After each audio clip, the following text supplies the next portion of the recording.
Bíblia completa em um ano, dia 309. João 16. Eu lhes digo essas coisas para que não desanimem da fé, pois vocês serão expulsos da sinagoga, e virá o tempo em que aqueles que os matarem pensarão que estão prestando um serviço sagrado a Deus. Farão isso porque nunca conheceram nem o Pai nem a mim. Sim, eu lhes digo essas coisas agora, para que, quando elas acontecerem, vocês se lembrem de que eu os avisei. Eu não lhes disse antes, porque ainda estaria com vocês mais um pouco. Agora, porém, vou para aquele que me enviou, e nenhum de vocês me pergunta para onde vou. Em vez disso, entristecem-se por causa do que eu lhes disse. Mas, na verdade, é melhor para vocês que eu vá, pois se eu não for, o encorajador não virá. Se eu for, eu o enviarei a vocês. Quando ele vier, convencerá o mundo do pecado, da justiça e do juízo. Do pecado, porque o mundo se recusou a crer em mim. Da justiça, porque eu voltarei para o Pai e não me verão mais. Do juízo, porque o governante deste mundo já foi condenado. Há tanta coisa que ainda quero lhes dizer, mas vocês não podem suportar agora. Quando vier o Espírito da Verdade, ele os conduzirá a toda a verdade. Não falará por si mesmo, mas lhes dirá o que ouviu e lhes anunciará o que ainda está para acontecer. Ele me glorificará, porque lhes contará tudo o que receber de mim. Tudo que pertence ao Pai é meu. Por isso, eu disse: o Espírito lhes contará tudo o que receber de mim. Mais um pouco e vocês não me verão mais. Algum tempo depois, me verão novamente. Alguns dos discípulos perguntaram entre si: o que ele quer dizer com mais um pouco e vocês não me verão, e algum tempo depois me verão novamente? E vou para o Pai. E o que ele quer dizer com mais um pouco? Não entendemos. Jesus, percebendo que desejavam lhe perguntar sobre essas coisas, disse: vocês perguntam entre si o que eu quis dizer quando falei mais um pouco e vocês não me verão, algum tempo depois e me verão novamente? Eu lhes digo a verdade: vocês chorarão e se lamentarão pelo que acontecerá comigo, mas o mundo se alegrará. Ficarão tristes, mas sua tristeza se transformará em alegria. No trabalho de parto, a mulher sente dores, mas quando o bebê nasce, sua angústia dá lugar à alegria, pois ela trouxe ao mundo uma criança. Da mesma forma, agora vocês estão tristes, mas eu os verei novamente. Então se alegrarão, e ninguém lhes poderá tirar essa alegria. Naquele dia, não terão necessidade de me perguntar alguma coisa. Eu lhes digo a verdade. Vocês pedirão diretamente ao Pai, e ele atenderá porque vocês pediram em meu nome. Vocês nunca pediram deste modo. Peçam em meu nome e receberão, e terão alegria completa. Eu lhes falei destas coisas de maneira figurativa, mas em breve deixarei de usar esse tipo de linguagem e lhes falarei claramente a respeito do Pai. Então vocês pedirão em meu nome. Não digo que pedirei ao Pai em seu favor, pois o próprio Pai os ama, porque vocês amam e creem que eu vim de Deus. Sim, eu vim do Pai e entrei no mundo, e agora deixo o mundo e volto para o Pai. Então os discípulos disseram: enfim, o Senhor fala claramente, e não de maneira figurativa. Agora entendemos que o Senhor sabe todas as coisas, e não há necessidade de lhe fazer perguntas. Por isso, cremos que o Senhor veio de Deus. Jesus disse: enfim, vocês creem? Mas se aproxima o tempo, e de fato já chegou, em que vocês serão espalhados. Cada um seguirá seu caminho e me deixará sozinho. Mas não ficarei sozinho, porque o Pai está comigo. Eu lhes falei tudo isso para que tenham paz em mim. Aqui no mundo vocês terão aflições, mas animem-se, pois eu venci o mundo. João 17. Depois de dizer todas essas coisas, Jesus olhou para o céu e orou: Pai, chegou a hora. Glorifica teu filho, para que ele te glorifique, pois tu lhe deste autoridade sobre toda a humanidade. Ele concede vida eterna a cada um daqueles que lhe deste. E a vida eterna é isto: conhecer a ti, o único Deus verdadeiro, e a Jesus Cristo, a quem enviaste ao mundo. Eu te glorifiquei aqui na terra, completando a obra que me deste para realizar.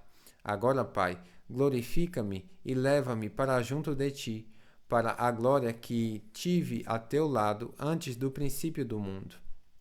Eu revelei teu nome àqueles que me deste do mundo. Eles sempre foram teus. Tu os deste a mim e eles obedeceram à tua palavra. Agora eles sabem que tudo o que eu tenho vem de ti, pois lhe transmiti a mensagem que me deste. Eles a aceitaram e sabem que eu vim de ti e creem que tu me enviaste. Minha oração não é por este mundo, mas por aqueles que me deste, pois eles pertencem a ti. Tudo que é meu pertence a ti, e tudo que é teu pertence a mim, e eu sou glorificado por meio deles. Agora deixo este mundo, eles ficam aqui, mas eu vou para a tua presença. Pai Santo, tu me deste seu nome. Agora protege-os com o poder do teu nome, para que eles sejam unidos, assim como nós estamos. Durante meu tempo aqui com eles, eu os protegi com todo o poder do nome que me deste. Eu os guardei, de modo que nenhum deles se perdeu, exceto aquele que estava a caminho da destruição, como as Escrituras haviam predito. Agora vou para a tua presença, enquanto ainda estou no mundo. Digo essas coisas para que eles tenham minha plena alegria em si mesmos. Eu lhes dei a tua palavra, e o mundo os odeia, porque eles não são do mundo, como eu também não sou. Não peço que os tire do mundo, mas que os proteja do maligno. Eles não são deste mundo, como eu também não sou. Consagra-os na verdade, que é a tua palavra. Assim como tu me enviaste ao mundo, eu os envio ao mundo. E eu me entrego como sacrifício santo por eles, para que sejam consagrados na verdade. Não te peço apenas por estes discípulos, mas também por todos que crerão em mim por meio da mensagem deles. Minha oração é que todos eles sejam um, como somos nós um. Como tu estás em mim, Pai, e eu estou em ti, que eles estejam em nós, para que o mundo creia que tu me enviaste. Eu dei a eles a glória que tu me deste, para que sejam um, como nós somos um. Eu estou neles e tu estás em mim. Que eles experimentem unidade perfeita, para que todo mundo saiba que tu me enviaste e que os ama tanto quanto me amas. Pai, quero que os que me deste estejam comigo onde estou. Então eles verão toda a glória que me deste, porque me amaste antes mesmo do princípio do mundo. Pai justo, o mundo não te conhece, mas eu te conheço, e estes discípulos sabem que tu me enviaste. Eu revelei teu nome a eles, e continuarei a fazê-lo. Então, teu amor por mim estará neles, e eu estarei neles. João 18. Depois de dizer essas coisas, Jesus atravessou com seus discípulos o vale de Cedron e entrou num bosque de oliveiras. Judas, o traidor, conhecia aquele lugar, pois Jesus tinha ido muitas vezes ali com seus discípulos. Os principais sacerdotes e fariseus tinham dado a Judas um destacamento de soldados e alguns guardas do templo para acompanhá-lo. Eles chegaram ao bosque de oliveiras com tochas, lanternas e armas. Jesus, sabendo tudo o que ia lhe acontecer, foi ao encontro deles. — A quem vocês procuram? Perguntou. — A Jesus, o Nazareno, responderam. — Sou eu, disse ele. Judas, o traidor, estava com eles. Quando Jesus disse, sou eu, todos recuaram e caíram para trás no chão. Mais uma vez, ele perguntou, a quem vocês procuram? E novamente eles responderam, a Jesus, o Nazareno. Já lhes disse que sou eu, respondeu ele. E uma vez que é a mim que vocês procuram, deixem estes outros irem embora. Ele fez isso para cumprir sua própria declaração. Não perdi um só de todos que me deste. Então Simão Pedro puxou uma espada e cortou a orelha direita de Malco, o servo do sumo sacerdote. Jesus, porém, disse a Pedro, guarde sua espada de volta na bainha. Acaso não beberei o cálice que meu pai me deu? Assim, os soldados, seu comandante e os guardas do templo prenderam Jesus e o amarraram. Primeiro levaram Jesus a Anás, pois era sogro de Caifás, o sumo sacerdote daquele ano. Caifás foi quem tinha dito aos outros líderes judeus: é melhor que um homem morra pelo povo. Simão Pedro e outro discípulo seguiram Jesus. Esse outro discípulo era conhecido do sumo sacerdote, de modo que lhe permitiram entrar com Jesus no pátio do sumo sacerdote. Pedro teve que ficar do lado de fora do portão. Então, o discípulo conhecido do sumo sacerdote falou com a moça que tomava conta do portão e ela deixou Pedro entrar. A moça perguntou a Pedro: você não é um dos discípulos daquele homem? Não, respondeu ele, não sou. Como fazia frio, os servos da casa e os guardas tinham feito uma fogueira com carvão e se esquentavam ao redor dela. Pedro estava ali com eles, esquentando-se também.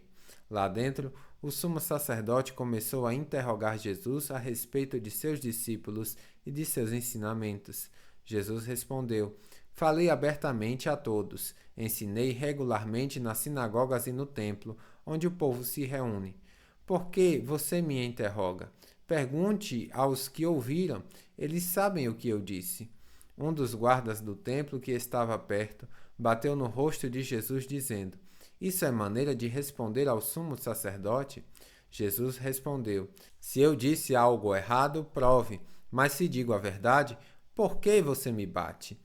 Então Anás amarrou Jesus e o enviou a Caifás, o sumo sacerdote. Nesse meio tempo, enquanto Simão Pedro estava perto da fogueira, esquentando-se, perguntaram-lhe novamente: você não é um dos discípulos dele? Ele negou, dizendo: não sou. Mas um dos servos da casa do sumo sacerdote, parente do homem de quem Pedro havia cortado a orelha, perguntou: eu não vi você no bosque de oliveiras com Jesus? Mais uma vez Pedro negou, e no mesmo instante o galo cantou. O julgamento de Jesus diante de Caifás terminou nas primeiras horas da manhã. Em seguida, foi levado ao palácio do governador romano. Seus acusadores não entraram, pois se contaminariam e não poderiam celebrar a Páscoa. Então, o governador Pilatos foi até eles e perguntou: qual é a acusação contra este homem? Eles responderam: não o teríamos entregue ao Senhor se ele não fosse um criminoso. Então, levem-no embora e julguem-no de acordo com a lei de vocês, disse Pilatos. Só os romanos têm direito de executar alguém, responderam os líderes judeus. Assim, cumpriu-se a previsão de Jesus sobre como ele morreria. Então Pilatos entrou novamente no palácio e ordenou que trouxessem Jesus. Você é o rei dos judeus? Perguntou ele. Jesus respondeu: essa pergunta é sua ou os outros lhe falaram a meu respeito?